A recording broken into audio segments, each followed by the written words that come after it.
पुष्पसङ्गर्पण त्रिदलं त्रिगुणाकारं त्रिनेत्रं च त्रियायुधं त्रिजन्मपापसंहारम् एकबिल्वं शिवार्पितं त्रिशाखैर्बिल्वपत्रैः च अच्छित्रैः कोमलैः शुभैः तव पूजां करिष्यामि एकबिल्वं शिवार्पितं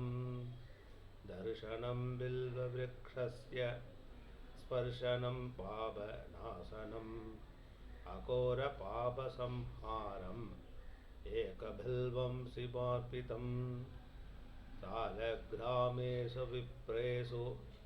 तटाके वनकूपयो यज्ञकोटिसहस्राणाम् एकबिल्वं शिवार्पितं दन्तिकोटिसहस्रेषु अश्वमेधसदानि च कोटिकन्याप्रदानेन एकबिल्वं शिवार्पितम्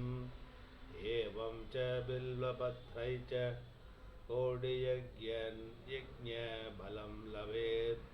महादेवै च पूजार्थम्